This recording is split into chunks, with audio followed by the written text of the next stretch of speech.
नमस्कार दोस्तों, मैं आज आपको exercise 1.2 class ninth question number first में क्लास नाइन्थ का एक्सरसाइज 1.2 में सत्य और असत्य बताने हैं, वो भी कारण सहित। ठीक है, क्यों सत्य और असत्य बताने को भी कारण सहित, क्यों और कैसे।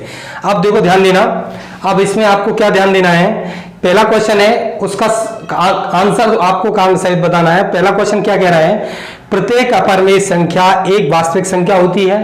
तो ये बताइए कि मैंने आपको बताया था वास्तविक संख्याओं के अंदर ओनली ये काल्पनिक संख्या नहीं आती। काल्पनिक संख्या मतलब अंडर रूट के अंदर जो माइनस वाली संख्या आती है वो काल्पनिक संख्या होती है, या माइनस को हटाओ तो आई लिख दो। ठीक है, इन्हें समिश्र संख्या के रूप में चेंज करते हैं, लेकिन समिश्र संख्या आप अगली कक्षा में पढ़ोगे, मतलब फर्स्ट ईयर में। तो ये काल्पनिक संख्या वास्तविक संख्या के अंदर नहीं आती है। बाकी की जितनी भी संख्या होंगी, कोई भी संख्या हो, वो वास्तविक संख्याओं के अंदर आती हैं। ठीक है, तो हम स्पष्ट कह सकते हैं कि ये सत्य है, क्योंकि जो अपरिमेय संख्या एक वास्तविक संख्या होती है तो अपरिमेय संख्या वास्तविक मानी जाएगी, क्योंकि अपरिमेय, परिमेय, पूर्णांक, पूर्ण, प्राकृतिक कुछ भी संख्या हो वो वास्तविक होगी, बस इनको छोड़कर। ठीक है, तो हम क्या लिखेंगे, सत्य है। क्यों, इसका कारण क्या है, क्योंकि वास्तविक संख्याओं में अपरिमेय संख्या होती है। तो ये इसका आंसर हो गया। दूसरा है, संख्या रेखा का प्रत्येक बिंदु रूट m के रूप का होता है, जहां m एक क्या है, प्राकृतिक संख्या, जहां m एक प्राकृतिक संख्या है। ठीक है, अब इसको बताना है ये सत्य है या असत्य है। संख्या रेखा आप जानते हो, आप इस तरीके से संख्या रेखा बनाते होंगे, छोटी क्लास में भी आप पढ़ चुके होंगे। यहां पर बीच में जीरो ले लिया, जैसे 1 2 3 4 5, और अपॉन में भी संख्या रेखा लिख सकते हैं, बटे में भी संख्या रेखा पर आ सकती है। इधर क्या होती है, -1 -2 -3 -4, मतलब डॉट डॉट डॉट। ठीक है, इधर प्लस में, इधर पॉजिटिव होती है, इधर माइनस होती है। तो आप ये बता सकते हो कि संख्या रेखा पर कैसे बिंदु आए हैं। माइनस के भी हैं, प्लस के भी हैं, और संख्या रेखा पर बटे वाली संख्या मतलब परिमेय संख्या भी आ सकती हैं। संख्या रेखा पर हम जैसे 1/2 1/3 ये भी दर्शा सकते हैं।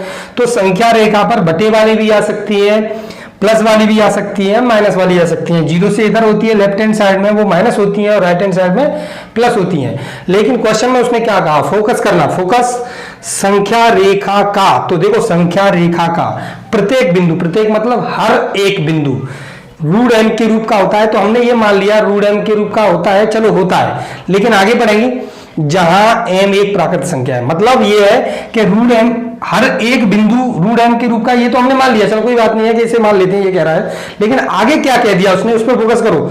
जहां m एक प्राकृतिक संख्या है, प्राकृतिक संख्या कैसी होती है, प्लस की होती है या माइनस में होती है। हम ये सब स्पष्ट जानते हैं कि प्राकृतिक संख्या ओनली धनात्मक होती है, इस वजह से प्राकृतिक संख्या क्या होती है, ओनली धनात्मक, प्लस में होती है। जबकि संख्या रेखा पर माइनस भी है और प्लस भी है, जीरो भी है, और प्राकृतिक संख्या में जीरो भी नहीं होता है, माइनस भी नहीं होता है। तो इस पे तो, इस संख्या रेखा पर तो संख्या रेखा पर माइनस का भी बिंदु है, जीरो भी है और प्लस भी है। बल्कि उसने क्या कहा, संख्या रेखा का प्रत्येक बिंदु मतलब हर एक बिंदु प्राकृतिक है, नहीं है ना, सत्य नहीं है। आप इसको क्या कहोगे, सत्य नहीं है। तो यहां लिखोगे असत्य है। क्या है, असत्य है। क्यों, क्योंकि संख्या रेखा पर, आप क्या बोलोगे, क्योंकि संख्या रेखा पर प्रत्येक संख्या प्राकृतिक संख्या नहीं होती। ठीक है, प्रत्येक संख्या प्राकृतिक संख्या नहीं होती। ठीक है, मतलब हमें स्पष्ट पता है कि संख्या रेखा पर प्रत्येक संख्या प्राकृतिक संख्या नहीं है, इस वजह से हम नहीं कह सकते हैं कि यह असत्य है। ठीक है, यहां कैसा है, असत्य है। अब तीसरा है, तीसरा उसने क्या कहा कि प्रत्येक वास्तविक संख्या अपरिमेय संख्या होती है। तो देखो ध्यान देना, तीसरा क्वेश्चन है, तीसरे क्वेश्चन में उसने जवाब क्या दिया, प्रत्येक वास्तविक, फोकस करना, वैसे आप भी अपने दिमाग से सोचो, प्रत्येक वास्तविक संख्या अपरिमेय संख्या होती है। एक अपरिमेय संख्या होती है। तो देखो ध्यान देना, कि प्रत्येक वास्तविक संख्या, अब आपको मैंने बताया कि वास्तविक संख्याएं वास्तविक संख्या के अंदर सभी संख्याएं आती हैं, चाहे वो परमेय हो, चाहे वो अपरमेय हो, चाहे वो पूर्णांक हो, चाहे वो प्राकृतिक हो, चाहे पूर्ण संख्या हो। ठीक है, तो ये बताओ उसने क्या कहा, प्रत्येक वास्तविक। तो वास्तविक के अंदर देखो मैं आपसे कहूं -3, तो -3 क्या है, वास्तविक है, वास्तविक संख्या है कि नहीं है। क्यों, क्योंकि वास्तविक संख्या के अंदर तो कोई भी संख्या आ सकती है, बस उनको छोड़कर। ठीक है, तो वास्तविक -3 वास्तविक कही जाएगी। बटे वाली 3/2 ये भी वास्तविक संख्या है। कैसी है, वास्तविक संख्या है कि नहीं है। लेकिन आप समझ सकते हो ये दोनों वास्तविक हैं, लेकिन आपको ये अपरमेय दिख रही है। अपरमेय संख्या कौन सी है, मैंने आपको पहले बताया था। अपरमेय संख्या जो होती है, पॉइंट के बाद में अगर संख्या का दोहराना नहीं है और संख्या रुक भी नहीं रही है डिवाइड देने पर, तो वो होती है अपरमेय। जैसे कि मैंने आपको पीछे ही बता चुका हूं, 1.23567805256 और डॉट डॉट लगा हो, तो ये कैसी है, अपरमेय। ठीक है, और अपरमेय कौन सी होती है, √2 √3 √5, ये संख्या होती है अपरमेय। ठीक है, तो ये बताओ ये अपरमेय नहीं है, ये तो तुम्हें पता है। ये इसे तो हम वास्तविक संख्या बोल सकते हैं। ठीक है, और इसे पूर्णांक भी बोल सकते हैं। ठीक है, और इसको भी वास्तविक संख्या बोल सकते हैं। लेकिन ये दोनों संख्या कैसी नहीं है, ये अपरमेय नहीं है। कैसी नहीं है, अपरमेय नहीं है। तो उसने क्या कहा, हर एक वास्तविक संख्या अपरमेय होगी। तो ये भी तो वास्तविक संख्या है, लेकिन ये अपरमेय है नहीं है ना। तो हम क्या कह सकते हैं, प्रत्येक वास्तविक संख्या एक अपरमेय संख्या नहीं होती। ठीक है, तो यहां लिखेंगे असत्य। ठीक है, इसका कारण मैंने आपको बताया कि प्रत्येक वास्तविक संख्या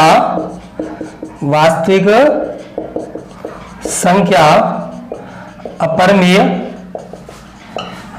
नहीं होती। ठीक है, तो प्रत्येक वास्तविक संख्या अपरमेय नहीं होती। क्यों, क्योंकि आप जानते हो इसका कारण, क्योंकि का कारण ये रहा। ठीक है, ये मैंने आपको क्योंकि का कारण बताया कि ये वास्तविक संख्या होती नहीं है या नहीं होती, इसका कारण क्या है। ठीक है, अब अगला क्वेश्चन बताते हैं आपको।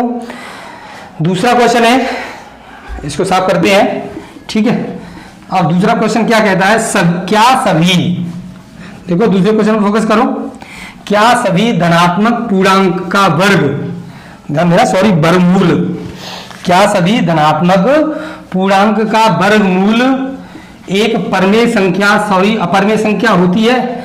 ठीक है, उसने क्या कहा, क्या सभी धनात्मक पूर्णांकों के वर्गमूल अपरमेय होते हैं। यदि नहीं होते तो एक ऐसी संख्या लिखो जिसका वर्गमूल कैसा हो, परमेय हो। ठीक है, जिसका वर्गमूल कैसा हो, परमेय हो।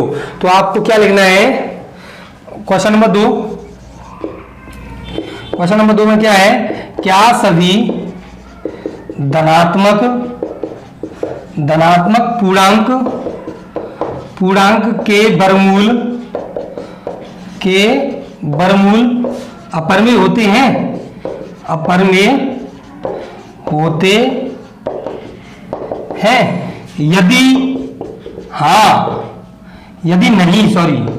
यदि नहीं होते तो एक उदाहरण दो जिसका वर्गमूल परमेय हो, जिसका वर्गमूल कैसा हो, परमेय हो। ठीक है, अब ध्यान देना, ये दूसरा क्वेश्चन है कि क्या सभी धनात्मक पूर्णांकों के वर्गमूल परमेय होते हैं। देखो पूर्णांक किसे कहते हैं मैं आपको बता चुका हूं। देखो पूर्णांक, धनात्मक पूर्णांक, एक धनात्मक पूर्णांक प्लस का है।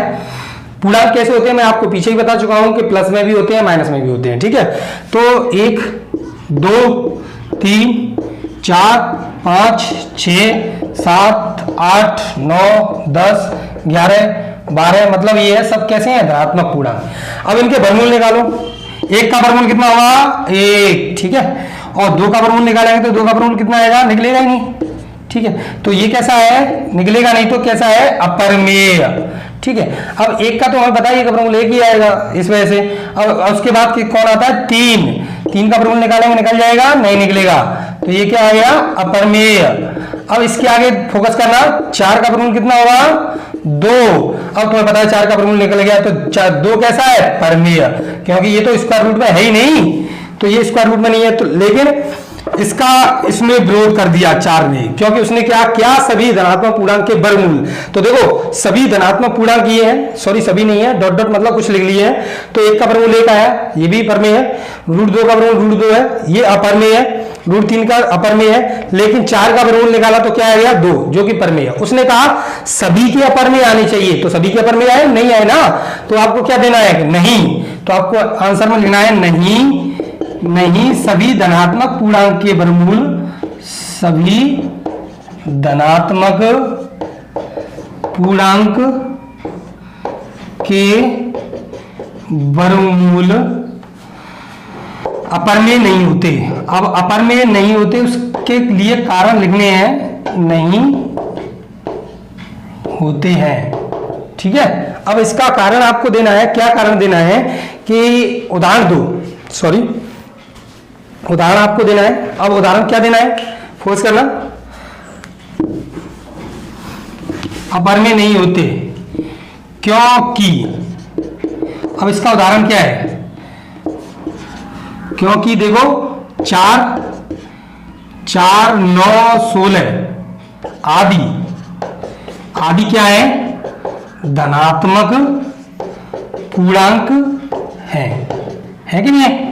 लेकिन देखो ध्यान देना, लेकिन 4 का वर्गमूल कितना हो गया 2, 9 का वर्गमूल कितना हो गया 9 का वर्गमूल कितना हो गया 3, 16 का वर्गमूल कितना हो गया 4, जो कि परमेय है, देखो वर्गमूल निकालने पर संख्या कैसी आ रही है, परमेय, मतलब वर्गमूल निकल रहे हैं, और जिन संख्या के वर्गमूल निकल सकते हैं उन्हें परमेय कहते हैं, ठीक है। अगला क्वेश्चन नंबर 3।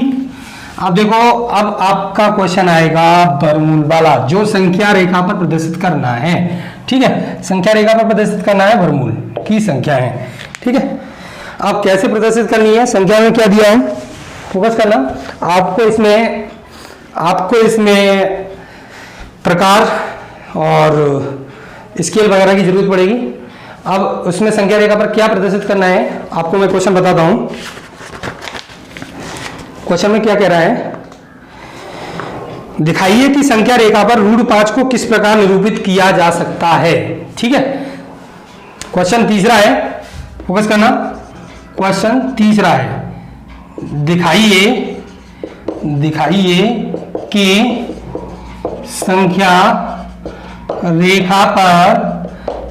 कि संख्या रेखा पर √5 को किस प्रकार निरूपित किया जा सकता है, ठीक है। ध्यान देना, संख्या रेखा को किस प्रकार निरूपित किया जा सकता है, ठीक है। अब आपको शो कराना है, तो आपको सबसे पहले क्या खींचना है, एक लाइन खींचनी है, ठीक है। सबसे पहले क्या करना है, एक लाइन खींचनी है, और लाइन पर आपको एक बीच में पॉइंट लेना है 0, ठीक है। अब 0 पॉइंट से आप 1 सेंटीमीटर की दूरी ले लो, ठीक है। अब 1 सेंटीमीटर की दूरी ले लो, आप अपने अनुसार ले सकते हो, गिनती लेते नहीं है, उसी तरीके से 1, ठीक है, 2, फिर क्या करोगे 3, 4, ठीक है। इधर -1, -2, -3 और -4, ठीक है। स्केल से एक लाइन खींच लेंगे, उसके बाद आप क्या करोगे, स्केल से ये दूरी बराबर होनी चाहिए, कुछ भी दूरी हो 1 सेंटीमीटर, तो 1 सेंटीमीटर की दूरी ली। उसके बाद आप क्या करोगे, इस लाइन पर आप एक लंब डाल दोगे, क्या करोगे, आप एक लंब डाल दोगे, किस पर, इस पॉइंट पर, इतनी ही दूरी से, जितनी दूरी ये है, इस प्रकार की नोक यहाँ रखोगे 0 पर, और इस तरीके से यहाँ रखोगे पेंसिल की नोक, तो इतनी दूरी नाप करके आप उतनी ही दूरी का एक कट लगाओगे लंब से, पहले लंब डालोगे, लंब डाल करके जितनी 1 सेंटीमीटर की ये है, तो 1 सेंटीमीटर की ये होनी चाहिए, ठीक है। अब इसके बाद आप क्या करोगे, ये 1 सेमी हो गई और 1 सेमी ये हो गई, ठीक है। 1 सेमी ये और 1 सेमी ये, मतलब ये एकदम सीधी होनी चाहिए, लंब डालना चाहिए। लंब आपको वो पता ही है कि लंब कैसे डालते हैं, ठीक है। अब लंब, या आप ऐसा कर सकते हो कि जैसे कि वो उसे क्या कहते हैं, चांदा रख करके 90 डिग्री का एंगल बनाए, निशान आपको चिन्ह लगा करके 1 सेंटीमीटर का कट लगाना है, ठीक है। 1 सेंटीमीटर कट भले ही आगे निकल जाए, लेकिन कट से 1 सेंटीमीटर से मिला देना है। स्केल रख करके आपको इससे मिला देना है, इस तरीके से, ठीक है। सबसे पहले आपको क्या करना है, 1 सेंटीमीटर की दूरी, अब 1 सेंटीमीटर दूरी जहां पर है वहीं से फिर 1 सेंटीमीटर की दूरी कट लगा के एकदम सीधी लाइन, मतलब 90 का एंगल बने यहाँ से, ठीक है। लाइन और इससे फिर स्केल रख करके इसको मिला देना है। ठीक है, अब ये ओ हो गया, इसको मान लो पॉइंट ए और इसको मान लो क्या बी।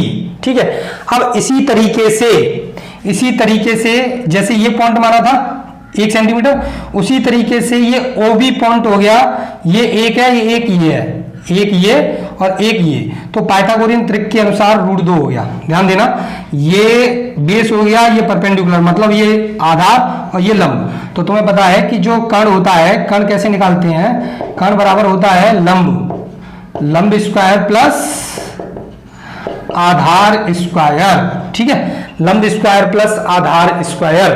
ठीक है, तो लंब इसमें कितना है आप देख सकते हो, ये कितना है, ये 1 है। ठीक है, 1 का वर्ग, और आधार कितना है, ये भी 1 सेंटीमीटर, तो ये 1 है। ठीक है, अब सेंटीमीटर हो कैसा हो ये आप अपने अनुसार देख लेना, 1 1 2 √2 हो गया, तो इसका मतलब ये कितना हो गया √2। जैसे इस रेखा पर ये लंब डाला, उसी तरीके से इस पर भी एक लंब डालना है, एकदम सीधा। जैसे ये है तो आपको एकदम सीधा यहां लंब डालना है। इसी तरीके से ये समझ लेना कि जैसे ये टेढ़ा हो जाएगा थोड़ा, लेकिन सीधा 90 का एंगल बने इसके साथ यहां पर, तो √2 है ये 1 ही लेके चलना है आपको। ये मत सोचना कि ये √2 हो गई तो इसको √2 लेके चलना है, ये 1 ही लेके चलना है। जितनी रेखा हो आपको लंबा खींच सकते हो, कोई दिक्कत नहीं है, लेकिन कट कितने का लगाना है, 1 सेंटीमीटर का। तो ये कितनी होगी 1 सेंटीमीटर। फिर आपको क्या करना है, इससे मिला देना है स्केल से, तो ये 1 सेंटीमीटर, तो ये √2 हो गया, तो इसके बाद में ये हो जाएगा कितना √3। ठीक है, ये √3 हो जाएगा। फिर वही कंडीशन चलनी है, उसी कंडीशन में आप आगे करते जाओगे, ध्यान देना, उसी कंडीशन में आप आगे करते जाओगे। फिर उसी कंडीशन में 90 का एंगल फिर बनाएंगे, यहाँ से 90 का एंगल बनाएंगे, तो यहाँ एक लाइन खींच देंगे। फिर वही तरीका 1 सेंटीमीटर का कट लाएंगे, यहाँ प्रकार रख करके 1 सेंटीमीटर कट, फिर स्केल रख के इस तरीके से इसको मिलाते जाएंगे, इसी बिंदु से सबको मिलाते जाएंगे। मतलब ये 90 का एंगल बनाते जाओ यहाँ पर और इसी बिंदु से मिलाते जाओ, तो ये √3 हो गया, तो ये कितना हो गया √4। ठीक है, अब फिर 90 का एंगल यहां से बनाएंगे, और 90 का एंगल बनाया, और फिर यह प्रकार रख करके नॉक 1 सेंटीमीटर की दूरी लेकर के फिर कट लगाएंगे। ठीक है, अब 1 सेंटीमीटर की दूरी लेकर कट लगाएंगे, फिर इससे फिर मिला देंगे, तो ये कितना हो गया √5। अब ये हो गया OAB, इसे C और इसे D और इसे E। अब ये √5 हो गया, तो अब हम क्या करेंगे, प्रकार की नॉक को यहां रखेंगे और उसको इस तरीके से चौड़ा लेंगे, किसको, पेंसिल को, और यहाँ पॉइंट जो है वो इस तरीके से पॉइंट को इस तरीके से घुमा देंगे। ठीक है, आपको दिखाई दे रहा होगा, इस तरीके से ये घुमा दिया। ठीक है, ये 5 पर पॉइंट रख के, 5 पर पेंसिल रख करके, और यहां पर प्रकार की नॉक यहां इस तरीके से यहां घुमाना है। ठीक है, तो ये जो पॉइंट होगा आपका, ये वाला जो पॉइंट होगा वही होगा √5। ठीक है, इस तरीके से आपको बनाना है। आंसर ये भी आपका हो गया, ये दर्शाना है। साफ करता हूं, अगला क्वेश्चन है। अब देखो, जैसे मैंने आपको ये बनाया है, उसी कंडीशन में आपको अगला क्वेश्चन बनाना है। अब वो कैसे बनाना है मैं आपको बताता हूं। ठीक है, अगले क्वेश्चन में कह रहा है कि जैसे मैं आगे बढ़ता गया, तो अगले क्वेश्चन में उसने स्पष्ट कहा है, क्या कहा है, कक्षा के क्रियाकलाप पर सर्पिल आकार का बनाना है। मतलब ये है कि उसका कहने का तात्पर्य है कि जैसे कि उसने दिया है, इस तरीके से दिया है, 90 का एंगल भी दिया है, और ये दिया है √2, और ये 1 सेंटीमीटर। ठीक है, OAB, उसने कहा है इसको इसी तरीके से घुमाते जाओ, ये भी 1 सेंटीमीटर है। तो आप क्या करोगे, वही तरीका, 90 का एंगल यहां पर भी बनाओगे। अब एंगल कैसे बनाओगे, यहां चांदा रख करके इस तरीके से बनाते हैं, एकदम सीधी लाइन। वही तरीका, 90 का एंगल, 1 सेंटीमीटर की दूरी लेकर चाप लगाओगे, ये हो जाएगा चाप। ठीक है, तो फिर इससे इसे मिला दोगे 1 सेंटीमीटर, तो ये कितना हो जाएगा √3। ठीक है, फिर 90 का एंगल, फिर 1 सेंटीमीटर का चाप, इससे इसे मिला दोगे √4, फिर 90 का एंगल। ठीक है, 90 का एंगल, 1 सेंटीमीटर चाप, फिर इससे मिला दोगे √5, फिर 90 का एंगल, मतलब ये 90 का एंगल बनाते जाओ, 1 सेंटीमीटर का चाप खींचते जाओ, 1 सेंटीमीटर इससे से मिला दोगे, फिर 90 का एंगल। मतलब ये है, उसने ये कहा है कि जब तक यहां ना मिल जाए, सर्किल ना बन जाए पूरा, तब तक इसको इस तरीके से ही खींचते जाओ। तो आप बना सकते हो, जानते हो, ठीक है। ये आपकी एक्सरसाइज आज खत्म हुई, और आज की एक्सरसाइज यहीं खत्म होती है। ये शॉर्ट वीडियो है, और अगली एक्सरसाइज मैं अगले वीडियो में लेके आऊँगा। Thank you. ज़्यादा से ज़्यादा सब्सक्राइब करना।